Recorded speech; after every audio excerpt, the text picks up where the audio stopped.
Hello friends, मैं अच्युत गजानन में आप सभी स्टूडेंट का एक बार फिर से स्वागत है।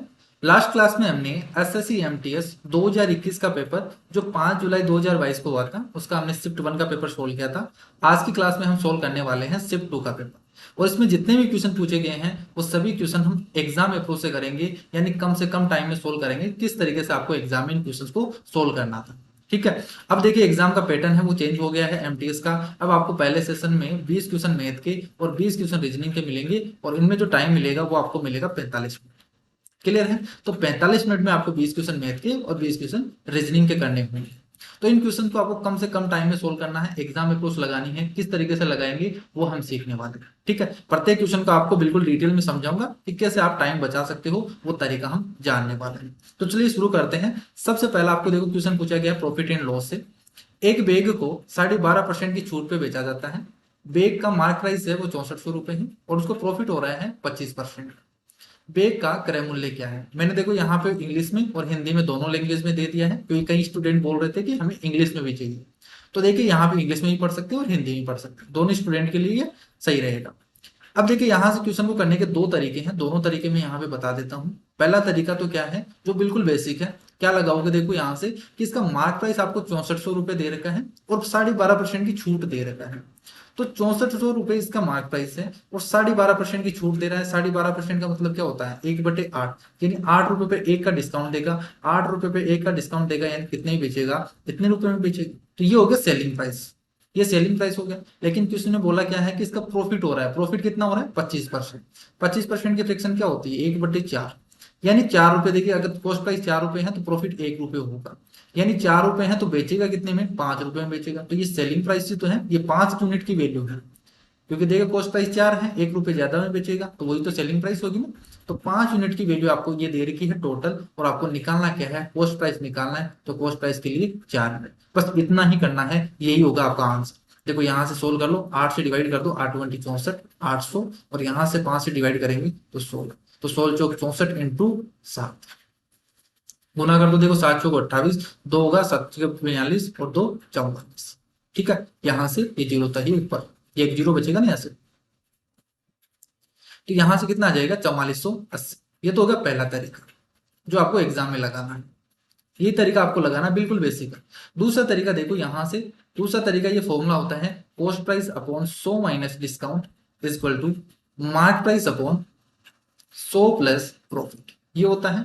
अब यहाँ से आप रेशियो निकाल सकते हो, cost price upon 100 minus discount. तो 100 माइनस डिस्काउंट करोगे, 12.5% घटा दो 100 में से, तो कितना आएगा, 87.5%, इक्वल टू यहाँ से mark price upon 100 plus profit करोगे तो 125। अब मुझे बताइए यहाँ से इसका रेशियो निकाल सकते हो क्या? रेशियो निकालेंगे, देखो यहाँ से पॉइंट से तो हटा दीजिए, ये घटा, जीरो उधर चला जाएगा। 25 से डिवाइड कर दीजिए, 25×3 = 75, और यहाँ से बचेगा कितना, 12 बचेगा। 25×5 = 125 होगा। यहाँ से 25 से डिवाइड करेंगे तो 25×5 = 125। 5 से और डिवाइड कर दीजिए, 5×7 = 35, और यहाँ से 10, 7:10 होगा।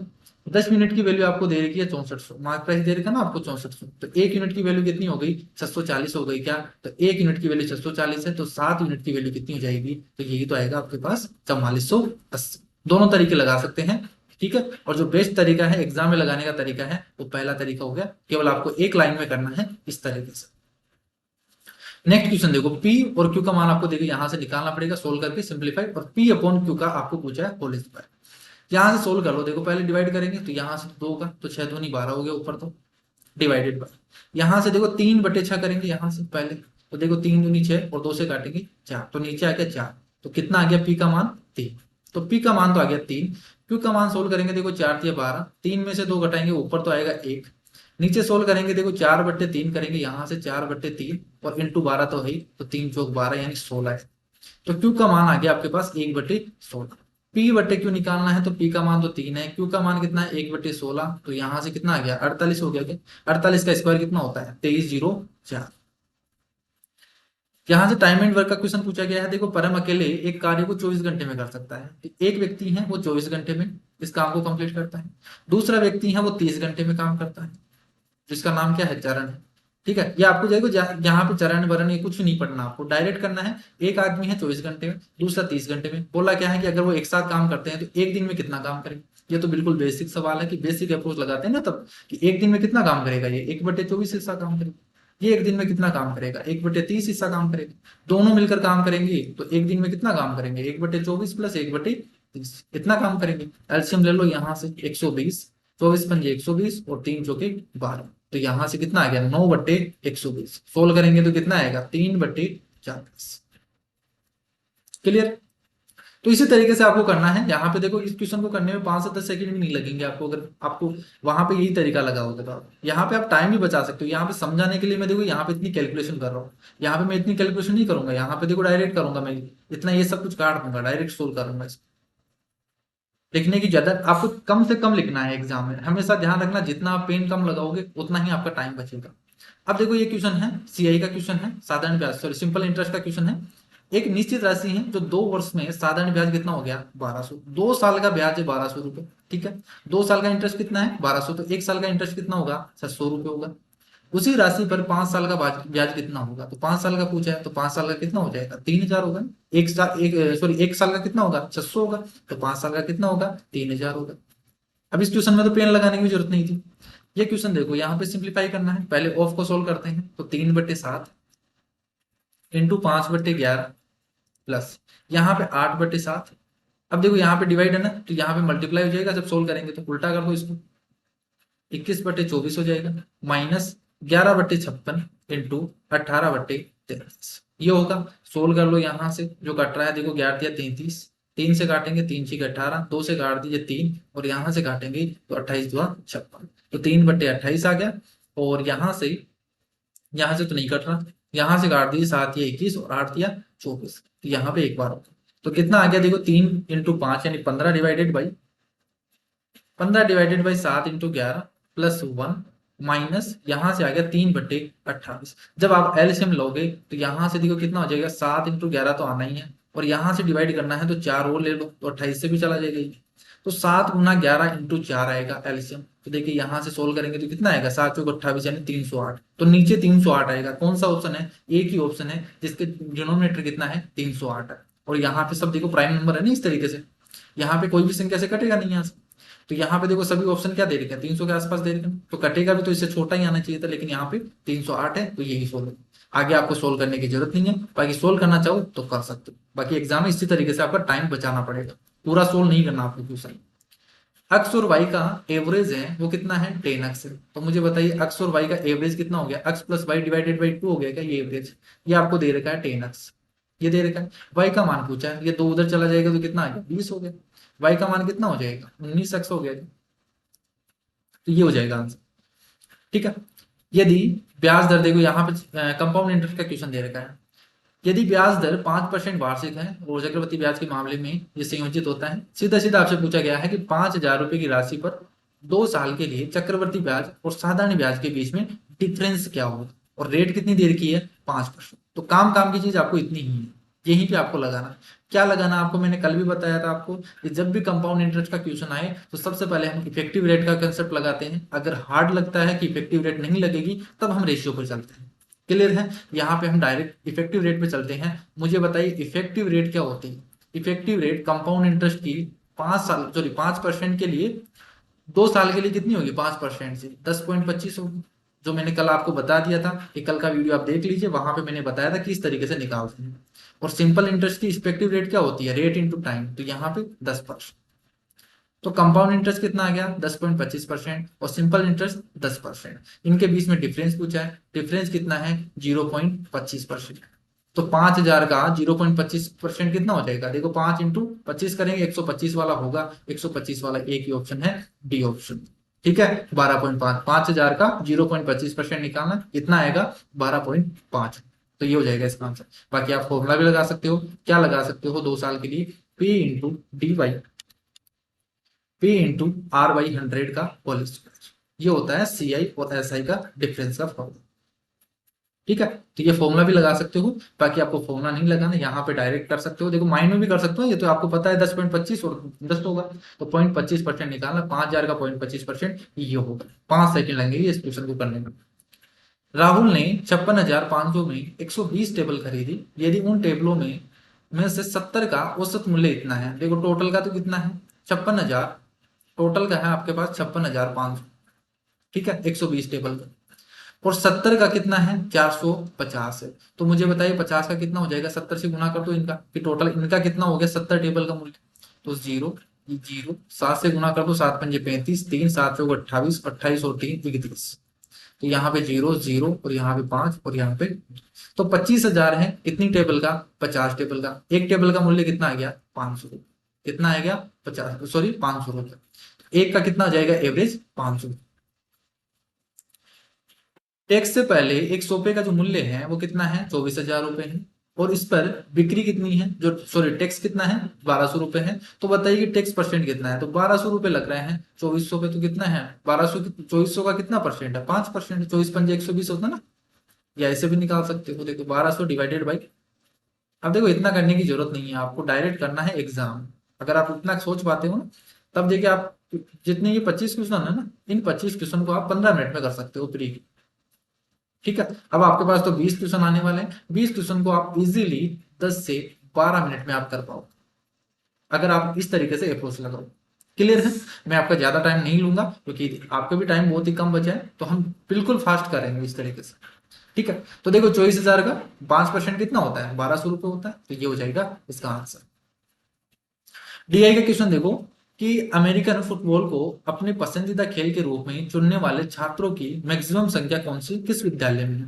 तो देखो अमेरिकन फुटबॉल, तो ये आपको विद्यालय दे रखे हैं, स्कूल दे रखे हैं, किसमें सबसे ज्यादा है, डी में ज्यादा है 59। तो ये इसका आंसर हो जाएगा। देखते ही आंसर आ जाएगा।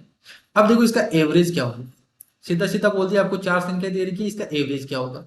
अब इसको करने के देखो दो तरीके हैं, एक तो आप बड़ा तरीका कि सबको आप जोड़ो और फिर आप 4 से डिवाइड करो। एक तरीका क्या होता है कि आप एक संख्या मान लो किसके आसपास है, देखो सब 500 500 के आसपास है, तो 500 तो आना ही है, 500 तो आना ही आना है, ये 500 है। अब इससे देख लो कि 500 से कितना ज्यादा है कितना कम है, फिर वो हम देख लेंगे। देखो यहाँ से 500 से कितना ज्यादा है, ये 12 ज्यादा है। ये 500 से कितना ज्यादा है, 120 ज्यादा है। ये 500 से कितना कम है, ये 500 से 72 कम है। ये 500 से कितना ज्यादा है, 80 ज्यादा है। ठीक है, तो देखो यहाँ से माइनस है ना, तो इसको तो घटा दो, ये -72 है, ये कट जाएगा, यहाँ प्लस का 8 ही बचेगा। अब जोड़ दो यहाँ से 12 और 8 20, यानी 140। तो 140 रुपए ज्यादा है, यहाँ पे 140 ज्यादा है ना, 140 रुपए 4 में बढ़ जाएंगे। हमने 500 तो मान लिया सबका एवरेज की 500 500 500 रुपए तो है, और बाकी का एक्स्ट्रा कितना आया, 140 रुपए आया। 140 को 4 में और बांट दो, तो यहाँ से कितना आ जाएगा, 35। तो कितना आ जाएगा, 500 प्लस 35, 535, ये हो जाएगा इसका एवरेज। तो आपको फिर जोड़ने की जरूरत नहीं पड़ेगी, इस तरीके से हम शॉर्ट में करते हैं। बाकी मैंने लास्ट क्लास में थॉट प्रोसेस भी बताया था कि जो एवरेज का क्वेश्चन आता है हम किस तरीके से थॉट प्रोसेस से करते हैं क्वेश्चन को। एक व्यक्ति द्वारा 300 मीटर की दूरी को 27 किलोमीटर पर आवर की चाल से कितने समय में तय की जा सकती है। देखो 300 मीटर डिस्टेंस अपॉन स्पीड करेंगे तो 27, लेकिन किलोमीटर पर आवर में है तो मीटर पर सेकंड में कन्वर्ट करने के लिए 5/18 से गुना करते हैं, 18 ऊपर चला गया। 9 से काट दीजिए, 9 दूनी 18, 9 तिया 27, 5 तिया 15, दूना 30, कितना आ गया 40। एक आयत की लंबाई है, उसकी चौड़ाई की 5 गुना है, यानी चौड़ाई अगर 1 है तो लंबाई कितनी होगी, 5 होगी। यदि चौड़ाई 10 सेंटीमीटर है, यदि ब्रेथ देखो 10 सेंटीमीटर है, यदि 10 है तो ये लेंथ कितनी होगी, फिर 50 होगी। आयत का क्षेत्रफल कितना है, गुना कर दो, कितना आ गया 500। बहुत ही इजी सवाल है। यहाँ पे देखो पाइप एंड सिस्टम से पूछा गया है कि एक खाली टंकी को नल एक ए है वो अकेले 6 घंटे में भर सकता है। एक पाइप ए है जो 6 घंटे में इसे भर सकता है। दूसरा पाइप बी है वो इसे 8 घंटे में खाली कर सकता है। दूसरा पाइप बी है वो इसे 8 घंटे में खाली कर सकता है, ये खाली करने वाला है। ठीक है, अब इनको अल्टरनेटिव तौर पे खोला गया है कि पहले एक को खोला गया, फिर बी को, फिर एक को, फिर बी को, फिर एक को, फिर बी को, इस तरीके से खोला गया। आपको बताना है कि ये कितने टाइम में भर जाएगा। ठीक है, कितने टाइम में टैंक है वो फुल भर जाएगा। तो कैसे करते हैं अपन, सबसे पहले टोटल इसकी कैपेसिटी मानते हैं, इनका एलसीएम मान लो, 6 और 8 का एलसीएम कितना हो गया, 24। अब इनकी एफिशिएंसी आ जाएगी, 6 से डिवाइड करो 4, तो इसकी एफिशिएंसी 4 आ गई। और यहाँ से 8 से डिवाइड करेंगे तो एफिशिएंसी क्या होती है कि 1 घंटे में वो कितना लीटर भरेगा। तो 1 घंटे में 4 लीटर भर रहा है और ये 1 घंटे में 3 लीटर खाली कर रहा है। लेकिन अल्टरनेट तौर पे कर रहा है कि पहले ए आएगा, तो पहले ए आएगा तो वो 4 लीटर भर देगा, फिर बी आएगा तो वो 3 लीटर खाली कर देगा इसमें से, फिर ए आएगा फिर अपना 4 लीटर भरेगा, और फिर बी आएगा 4 लीटर कम, सॉरी 3 लीटर कम करेगा, और इस तरीके से चलता जाएगा। तो मुझे बताइए कि 1 घंटे में 4 लीटर भर रहा है, नेक्स्ट 1 घंटे में 3 लीटर खाली हो जा रहा है, तो 2 घंटे में कितना भरा जा रहा है, 2 घंटे में केवल 1 लीटर भरा जा रहा है। तो 2 घंटे में 1 लीटर भरा जा रहा है। अब मुझे बताइए 24 लीटर भरना है। क्या भरना है? 24 लीटर भरना है। लेकिन पहले आप देखो यहाँ पे क्या करना है, आपको डायरेक्ट नहीं करना, यहाँ से 24 से देखो गुना कर दोगे तो 48 कर दोगे, आप गलती से 48 करके आ जाओगे। लेकिन आपको दिमाग लगाना है, क्या करना है, देखो कि पहले कौन भर रहा है, ए भर रहा है ना। तो यहाँ पे 24 में से 4 घटा दो, अभी पता चलेगा क्यों घटा रहे हैं अपन। 24 में से 4 घटा दो तो कितना बचा, 20। यानी आपको 20 लीटर भरना है पहले। पहले आपको 20 लीटर भरना है। तो मुझे बताइए 20 लीटर भरने में कितना टाइम लगेगा, दोनों तरफ 20 से गुना कर देंगे तो मुझे बताओ यहाँ से कितना टाइम लगेगा, 40 घंटे लगेगा क्या? तो 40 घंटे में ये 20 लीटर तो भर देंगे। 40 घंटे में 20 लीटर तो भर देंगे। अब देखो, अब जैसे ही ए आएगा, जैसे ही ए आएगा, तो ए आएगा तो 1 घंटा लेगा, वो 1 घंटा लेगा और 4 लीटर भर देगा अपना काम करके। ठीक है, नेक्स्ट 1 घंटे में वो 4 लीटर भर देगा। तो मुझे बताइए वो टंकी तो भर गई क्या? वो टंकी तो 24 लीटर भर गई, कितने घंटे में, 41 घंटे। तो फिर बी क्यों आएगा? अगर बी, हमें बी को लाना ही नहीं है, क्योंकि बी तो क्या कर रहा है, खाली कर रहा है ना। तो हमें तो हमेशा क्या करना है कि टोटल कैपेसिटी हो ना, तो जो भरने वाला है उसको माइनस कर दो और फिर देख लो कि वो कितना टाइम लगेगा। और जैसे ही वो नेक्स्ट आएगा वो अपना 1 घंटा लेगा, भर के चला जाएगा। तो नेक्स्ट 1 घंटे में वो 4 लीटर और भर देगा, टोटल भर जाएगी। फिर हमें बी को क्यों लाना है, क्योंकि बी तो खाली कर रहा है, तो बी वापस खाली करेगा, फिर एक को लाना पड़ेगा, तो वो तो गलत हो जाएगा फिर। तो जब पहले ही भर गया तो फिर नेक्स्ट बंदे को क्यों लाना है यहाँ पे भरने वाले, सॉरी खाली करने वाले को। ठीक है, तो यहाँ पे हम क्या करेंगे, यहाँ पे टोटल में से जो भरने वाला है उसको माइनस कर दो और फिर चेक कर लो और फिर इसको 1 घंटा देके भरवा दो। फिर नेक्स्ट को जो खाली करने वाला है उसको मत लेकर। क्लियर है? ये अच्छा सवाल था, समझने लायक था, अल्टरनेटिव का सवाल। ठीक है, इस तरीके का क्वेश्चन है वो आता है एग्जाम में। दो मित्र, जो फ्रेंड्स हैं, देखो उनके जो सैलरी का रेशियो है वो 3:4 है, उनके बीच में डिफरेंस 3000 है। तो मुझे बताओ इनके डिफरेंस कितना है, 1 यूनिट की वैल्यू 3000 है, उनका योग बताना है। तो 4 और 3 7, तो 1 यूनिट की वैल्यू 3000 है, तो 7 यूनिट की वैल्यू कितनी होगी, 21,000 होगी क्या? पेन लगाने की भी जरूरत नहीं है इन टाइप के क्वेश्चन को। डीआई का क्वेश्चन देखो, if the total number of cars sold off these 8 brands taken together during the given year is 2800। कि टोटल का जितने भी ये ब्रांड्स है ना, इनका टोटल का जो कारों की बेची गई कुल संख्या वो कितनी है, 2800। B2 और B6 के द्वारा बेची गई संख्या का अंतर बताना है, B2 और B6। तो मुझे बताएं इनके बीच में डिफरेंस कितने का है, यहाँ पे 7% का डिफरेंस है क्या? 7% का डिफरेंस है।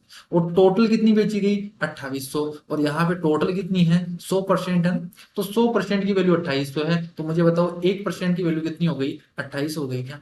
1% की वैल्यू 28 है और इनका डिफरेंस कितना है, 7%। तो 7% की वैल्यू कितनी हो जाएगी, इतनी हो जाएगी क्या? 28 इंटू 7 करेंगे तो देखो 30 इंटू 7 कर दो 210, 210 में से 14 घटा दो, कितना आ जाएगा, 196।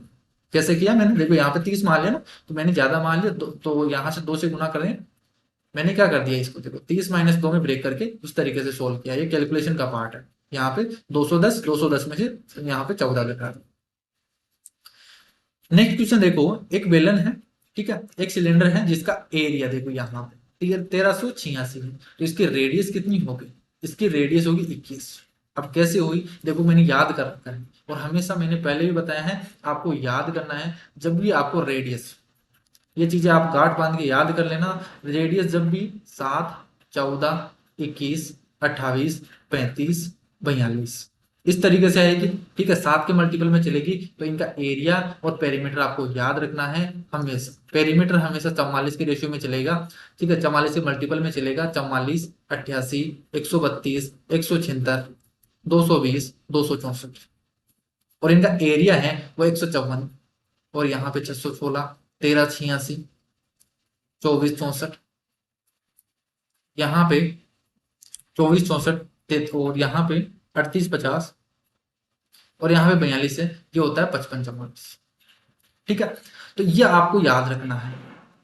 अब देखो यहाँ पे जैसे मैंने देखा ना 1386 है, तो 1386 एरिया 1386 है, तो इसकी रेडियस कितनी होगी, 21 होगी। तो यहाँ पे मुझे पता चल गया इसका बेलन का जो आधार की जो रेडियस होगी वो कितनी होगी, 21 होगी। बेलन की ऊंचाई आपको दे रखी है, कितनी है, 20 है। पूछा है बेलन का संपूर्ण पृष्ठीय क्षेत्रफल क्या होगा, तो संपूर्ण पृष्ठीय क्षेत्रफल क्या होता है बेलन का, 2 पाई आर प्लस एच, यही तो होता है ना। अब देखो ये तो क्या है, पेरीमीटर है ना, तो जब रेडियस 21 है तो इसका पेरीमीटर क्या होता है, जब रेडियस 21 हो तो पेरीमीटर क्या होता है, 132 इंटू आर प्लस एच करेंगे तो यहाँ पे 41।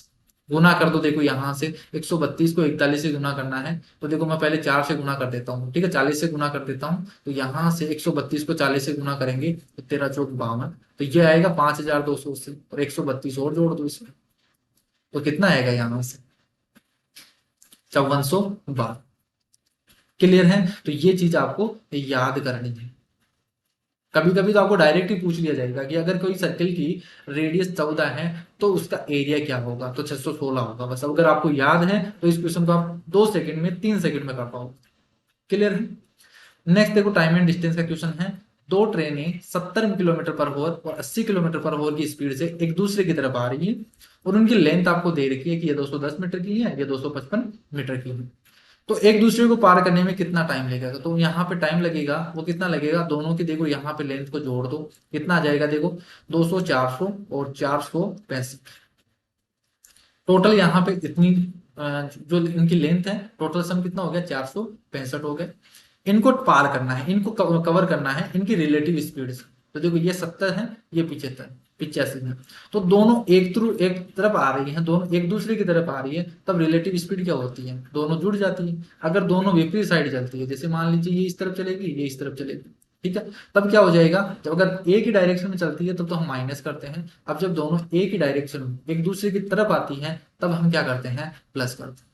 क्लियर है? तो दोनों एक दूसरे की तरफ आ रही हैं तो यहाँ पे इनकी स्पीड क्या हो जाएगी, रिलेटिव स्पीड क्या हो जाएगी, जुड़ जाएगी। तो यहाँ पे कितनी हो जाएगी 155, और यहाँ पे किलोमीटर पर आवर में है, यहाँ पे मीटर में है, तो इसे कन्वर्ट करने के लिए 5/18 से गुना करते हैं। ठीक है, तो ये 18 ऊपर चला गया है। सोल्व कर देंगे, देखो यहाँ से सोल्व करेंगे, 5 से काट दो आप, यहाँ से 5 9 45 और 5 दिया 15। अब देखो किससे कट रहा है, ये 31 से कट रहा है, 3 पंजे 15 और यहाँ से 3 दिया 9। ठीक है, 31 से कट गया यहाँ से। फिर सोल्व कर लो, देखो 18 दिया 54, 54 डिवाइडेड बाई 5 करेंगे कितना आएगा 10.8 सेकंड। कितना आएगा 10.8 सेकंड। नेक्स्ट क्वेश्चन देखो, रवि द्वारा खरीदी गई एक मेज का जो कॉस्ट प्राइस है वो है 1600 रुपए। यदि रवि ने इस मेज को 10% लॉस पे बेचा है तो बताओ उसने कितने रुपए में बेचा, तो 10% लॉस पे बेचा है तो 1600 का 10% कितना हो गया, 160 रुपए कम में बेचेगा। 160 कम में बेचेगा तो कितने में बेचेगा, 1440 में बेचेगा। S1 और S6 में प्राप्त कुल आपको देखो मार्क्स बताने हैं। देखो S1 और S6 में इसमें 59 और 96, तो देखो यहां से कितना हो गया, 9 6 15, तो यहाँ पे हो गया 155। इसमें प्राप्त जो अंक है वो S4 में, S4 कहाँ पे, S4 गया, तो S4 द्वारा प्राप्त अंकों के लगभग कितने प्रतिशत है, S4 में कितना है 71 है, तो इसका आपको बताना है परसेंटेज। अब देखो इसको सोल्व करना पड़ेगा, ये थोड़ा सा कैलकुलेटिव है। अब यहाँ पे देखो आइडिया भी नहीं लगा सकते आप, 7 दूनी 14 करोगे, देखो लग सब में 200 200 200 तो आ रहे हैं। फिर आपको आगे भी सोल्व करना है, गेटर की आपको टेबल नहीं आती, लेकिन मैंने पहले आपको तरीका बताया है कि जब भी इस तरीके का आपके पास डिवीजन आ जाए तो उसको हम सोल्व कैसे करते हैं।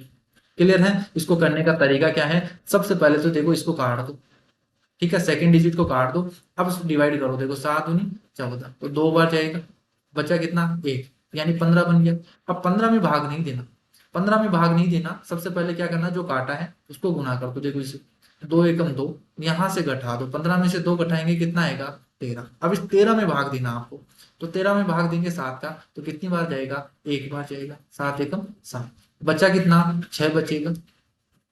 तो यहाँ पे कितना बनेगा 60 बनेगा, लेकिन 60 में भाग नहीं देना, 60 में भाग नहीं देना, क्या करना है, एक को एक से गुना करेंगे, एक आ गया, 60 में से एक घटाएंगे कितना बचा 59। अब इस 59 में भाग देना है, तो देखो 59 में 7 से डिवाइड करेंगे तो 7 8 56, बचा कितना 3, तो यहाँ पे 30 बन गया।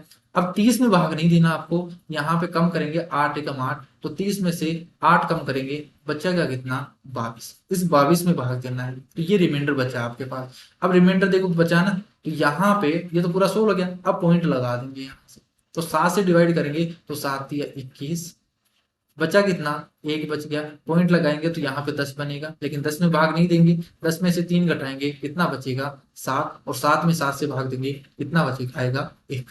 तो इस तरीके से हम सोल्व करते हैं। बाकी आप तो देखो यहाँ तक सोल्व करते हैं तब भी आंसर आ गया आपके पास। तो मैंने तरीका बताया है कि किस तरीके से आप इन क्वेश्चन को सोल्व कर सकते हो। अगर आपके पास कोई जो डिवीजन आ जाए, हार्ड डिवीजन आ जाए जिसकी आपको टेबल नहीं है, तो यहाँ से ये तरीका लगा के आप सोल्व कर सकते हैं।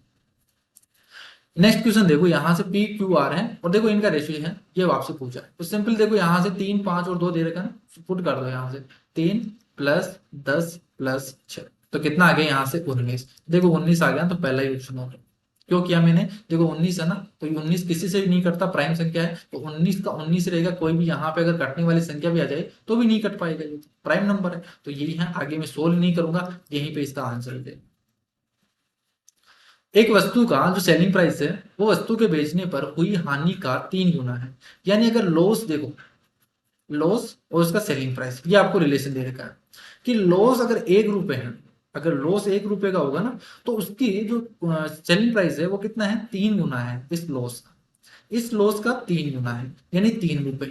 अब इस तरीके से समझो कि देखो कोई वस्तु है वो 3 रुपए में आपने खरीदी है, या जैसे मान लीजिए आप दुकानदार हैं तो आपने 3 रुपए में बेचा है और आपको लॉस हो गया है, तो मुझे बताइए कॉस्ट प्राइस कितना होगा उस वस्तु का, 4 रुपए होगा। जैसे मान लीजिए एक टोपी है जो 4 रुपए की है, आपने 1 रुपए का लॉस खाया, कितने में बेचा, 3 रुपए में बेचा। हो गया यहाँ से कि कोई वस्तु है 1 रुपए का लॉस हुआ और 3 रुपए में बेचा है, तो कॉस्ट प्राइस कितना होगा, 4 रुपए होगा। यहां से आप निकाल सकते हो कॉस्ट प्राइस और सेलिंग प्राइस है। तो आपसे पूछा है कि इसका लॉस परसेंट कितना है, तो देखो मुझे बताइए यहाँ से 4 रुपए की चीज थी, 3 रुपए में बेच दिया, 1 रुपए कम में बेचा है, कितने पर, 4 पे इंटू 100, 1/4 का मतलब क्या होता है, 25%। क्लियर है, ये हो जाएगा। बाकी आप अगर बेसिक से करना चाहो कैसे कर सकते हो, कि सेलिंग प्राइस है वो लॉस के, तो लॉस क्या होता है, cost price minus selling price, और इसके 3 गुने के बराबर है। तो यहां से आप सोल्व करोगे तो देखो यहाँ से कितना आ गया, 3 cost price is equal to -3 होगा, उधर जाके एक जुड़ जाएगा तो 4 सेलिंग प्राइस। यहाँ पे रेशियो कितना आ गया, डिवाइड में चला जाएगा, 3/4। 4 रुपए की चीज है, 3 रुपए में बेचा, कितने का लॉस हो गया, 25% का लॉस हो गया उसको।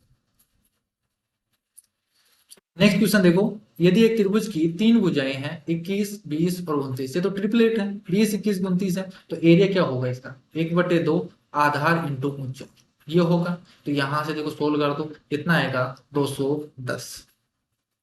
अक्स का 35%, अक्स का 35% है, वो 700 के 42.5%। देखो परसेंट परसेंट तो बराबर ही है, तो डिवाइड करने की कोई मतलब ही नहीं है, 100 का परसेंट ही हो गया। अक्स का 35% यानी अक्स इंटू 35 है, वो 700 के 42.5%।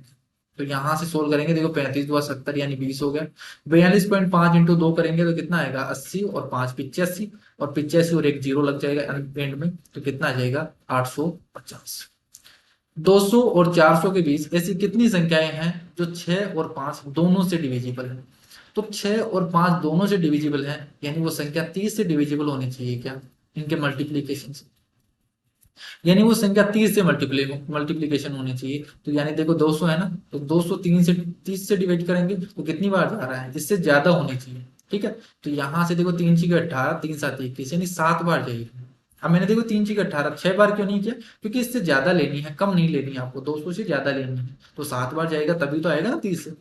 ठीक है, और 400 से देखना है तो 400 डिवाइडेड बाई 30 करोगे तो यहां से कितना आएगा, देखो यहां से आएगा 14 3 42 होता है, 13 3 39, वो 13 बार जाएगा। अब इनके बीच में कितनी संख्या होगी, देखो 7 से लेकर 13 तक है ना, कितनी संख्या होगी यहाँ पे, 7। मैंने देखो यहाँ पे डिफरेंस नहीं किया है, यहाँ पे जब ऐसी संख्या होती है ना 1 2 3 4 5, इस तरीके से मान लीजिए कि जैसे यहाँ से 7 से लेके 13 तक है। ठीक है, ये 8 हो गया, ये 9 हो गया, ये 10 हो गया, ये 11, ये 12। अब देखो यहाँ पे टोटल संख्या कितनी है, 1 2 3 4 5 6 7, टोटल 7 संख्या है। और जब हम डिफरेंस करेंगे तो 13 - 7 कितना होता है, 6, तब हमें एक एक्स्ट्रा जोड़ना पड़ता है। क्लियर है, फर्स्ट और लास्ट को भी काउंट करेंगे तब यहाँ से एक एक्स्ट्रा करते हैं, इसलिए यहाँ पे मैंने 7 किया। बाकी आप डायरेक्ट भी कर सकते हो, देखो 30 है ना, तो यहाँ से 3 6 18, 3 7 21 यानी 210 जाएगा, फिर 3 7 21, 3 इंटे 24, 3 9 27, और इस तरीके से आप देखेंगे तो यहाँ से कितना जाएगा, देखो एक बार जो आएगा ना यहाँ पे 30 से और डिवाइड करेंगे तो 400 डिवाइडेड बाई 30 यानी कौन सा आएगा, फिर यहाँ से 13 से जाएगा, 13 3 39 यानी 390 बार जाएगा। ठीक है, तो यहाँ पे भी आप इस तरीके से बेसिक से कर सकते हैं इस क्वेश्चन को, लेकिन वो टाइम लगेगा, शॉर्ट में करना है तो इसी तरीके से आपको करना पड़ेगा। क्लियर है, तो ये टोटल 25 क्वेश्चन थे, तो जो आई होप आपको ये अच्छी तरीके से समझ में आए होंगे। नेक्स्ट क्लास में है, नेक्स्ट शिफ्ट के क्वेश्चन हम करने वाले हैं। और अगर कोई स्टूडेंट है जो आप मतलब कोई टॉपिक पर्सनली आप पढ़ना चाहते हो कि ये टॉपिक हमारा कमजोर है और ये टॉपिक हम पढ़ना चाहते हैं, तो आप कमेंट कर सकते हैं। नीचे कमेंट बॉक्स में जरूर कमेंट कर दीजिएगा, तो हम उसी टॉपिक को कंटिन्यू करें। क्लियर है? साथ के साथ ये पैरेलल चलता रहेगा। आपके पास 20 दिन बचे हैं और इन 20 दिन में आपके पास ये 25 क्वेश्चन हम रोज करेंगे। तो देखिए अगर 20 अपन 25 क्वेश्चन करेंगे, 20 दिन करेंगे, तो आपके पास यहाँ से 500 क्वेश्चन हो जाएंगे, और जो कि बहुत सफिशियंट है। आप इजीली आराम से इन क्वेश्चन को अगर देखोगे, तो अब मैंने बिल्कुल बेसिक से और बिल्कुल एग्जाम अप्रोच से सटीक तरीका मैंने आपको बताया है, और यही तरीका आपको एग्जाम में लगाना है, वैसे आपको क्वालिफाई करना है। ठीक है, तो ये आई होप आपको ये सब कुछ अच्छे तरीके से समझ में आएगा। नेक्स्ट वीडियो में मिलते हैं, तब तक के लिए bye bye, take care, thank you.